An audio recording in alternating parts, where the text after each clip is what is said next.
lively conversation already this morning. And now, Rodney, time for your takeaways from Alabama 47, South Carolina 23. The Tide moves to 3-0 overall, 1-0 in the SEC, and continue their dominance over the SEC East. Well, I haven't had a chance to listen to your lively conversation, but I would like to know, maybe we could discuss some of the points that your callers are bringing up. Let's I would do. Sure like to hear that. Let's just jump right in. First of all, the offense, dynamic, Tua 28 of 36, 444, 5 touchdowns. The running game held to under 100 yards for the first time in 69 games, so that's kind of where a lot of the conversation has gone. Dynamic passing offense, run game not so much. But I think, Rodney, what I've said is I think you have to alter your expectations a little bit. And I've said going into the season, I think Alabama needs to be able to run the ball. I think in some games they will, but this is not going to be a run-first team. That's just not the reality of it. Not with that quarterback, not with those 4 wide receivers, not with Najee being a lot better in space than he is running the ball between the tackles. And I think that Alabama may not have to run the ball in the traditional sense if they continue to play offense like that. Your thoughts? Well, I think the running backs had 19 carries for 81 yards. I may be a little off.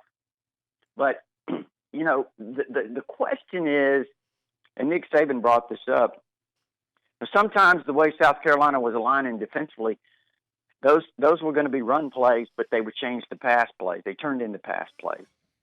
So I think sometimes part of that was based on what South Carolina was giving it. I mean, why would you give up 500 yards passing if they're giving it to you? And I say giving it to you. Obviously, they weren't just saying take it, but it was there if you could execute it. Absolutely. There were opportunities. I've seen times around here where Alabama couldn't throw a forward pass. And, people griped about Alabama was just a running team. They were boring. They were this. And now here you are, you've got the most dynamic passing attack they've ever had in the history of this program. And people are complaining about that. With that said, there is a happy medium. I do understand the importance of running the football.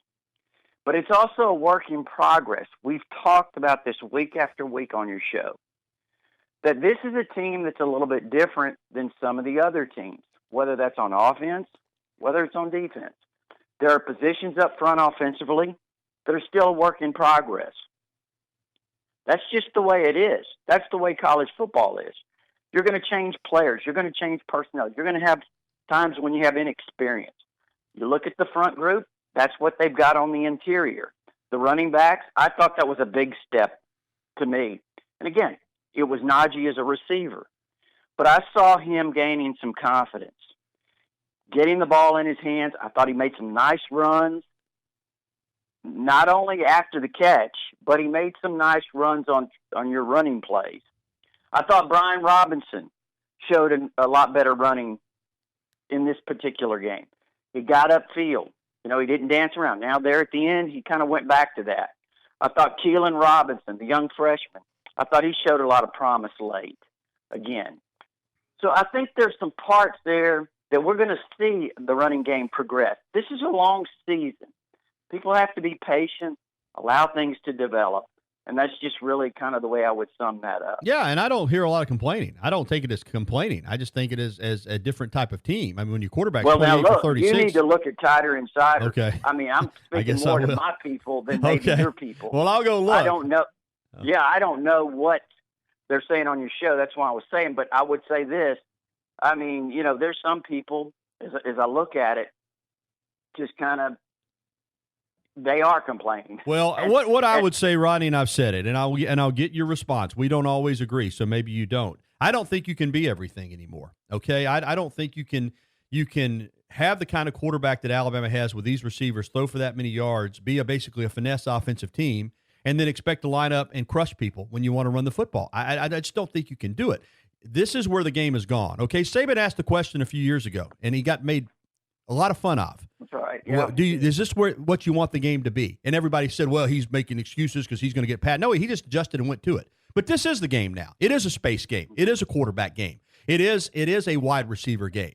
And it is, and people don't like the term, but I'm sorry, it's a finesse game. You zone block. You do RPOs. You you don't blow off the ball. So all I'm saying is I'm willing to adjust my thinking, because you're right. If they're going to let you throw for 444 yards and 5 touchdowns with no interceptions, you're going to take it. That's the reality of the game. And that's where Alabama has gone. And you have to adjust your thinking that you can play that way, and then still, when you want to line up and go 3rd and 2 and blow people off the ball, Rodney, I just don't think it's happening. That's not what this football team, in my opinion, is going to be. Yeah, and I think they can get better in some of those short yardage situations. I really do, and I think they will. I mean, but you're right. This is the way the game's gone. I texted you yesterday morning. Sure did. If you remember, and I said this is a quarterback's game now. I mean, it's a quarterback wide receiver game. That's really what it is. And, I mean, if you can't do what these guys are doing now, you're going to have a hard time winning. I look at Georgia. They may be the more balanced team that I've seen this year so far, maybe Clemson too, but Georgia's really balanced if you look at what they do. They are. They seem to play good defense. But, Gary, guess what? They hadn't played anybody. So we really don't know, exactly. They're going to be a good team, don't get me wrong. But, they could have some shortcomings. All these teams are going to have shortcomings. That's what I think some of these fans are overlooking, Alabama fans, is you're a little bit harsh, I think, sometimes when you judge things because we look at ourselves more critically at times. And I think that's part of this. Now, I know you're probably going to want to talk about the defense. And listen, I understand people chattering about the defense. That's totally a different story to me. The problem to me was, and I mentioned this yesterday too, I posted it early yesterday morning on TiderInsider, that they got off the bus missing tackles. And I mean, if you can't tackle, you're going to have a really hard time. South Carolina threw a lot of quick passes. I thought it negated, obviously, some of the pass rush that Alabama could have used. But the guys on the corners, on the edges, making the tackles, you got to make that tackle when the guy catches the ball. You can't miss that tackle. You do, you're giving up 5 and 6 and 8 and 10 extra yards. And when you make the tackle, Gary, you've got to make the tackle there. You can't let a guy run over you for 3 yards before you drag him down. So I think they've got to be better tacklers, and again, they are young defensively. That's going to be, that's an issue that just only time can kind of help.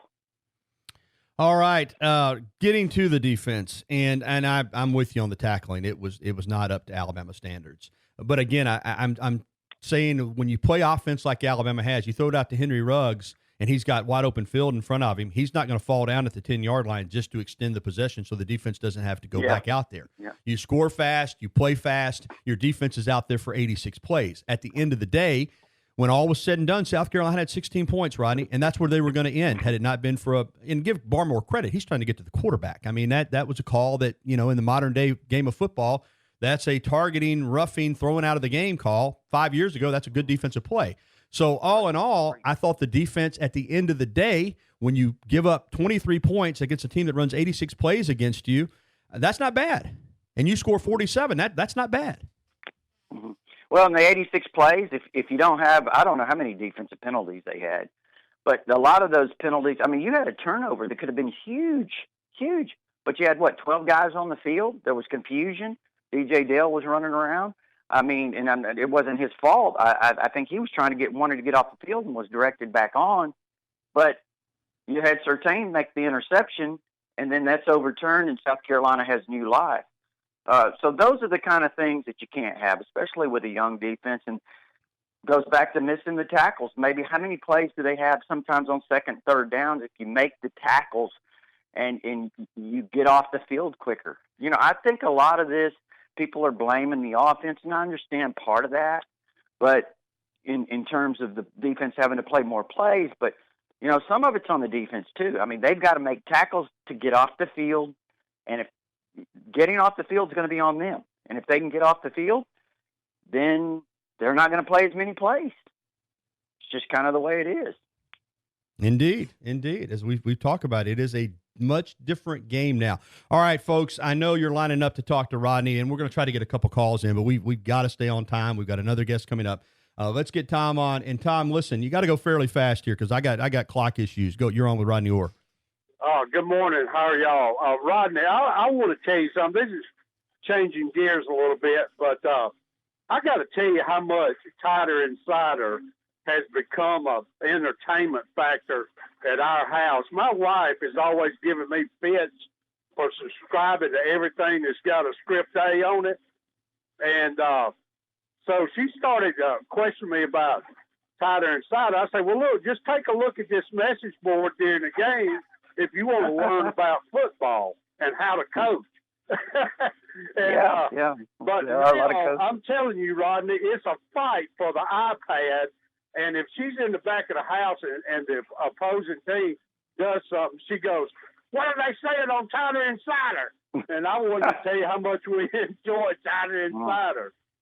Well, I appreciate that, Tom, and that's a great commercial for us, and I do appreciate it. Well, I thought about doing the info for you, but had to do it, Rodney. Thanks a lot. Thank you, Tom. Good to hear from you. Nice compliment there. All right, we're going to try to get to Super Joe just real quick, too. Super Joe, you got to go fast, partner. So I'm partner Gary, Rodney, my partners. How y'all doing? Doing well. Okay, but I'm telling you, ain't this injury bug, like you see the injury bug getting like a sickness, like open season on Alabama with these injuries.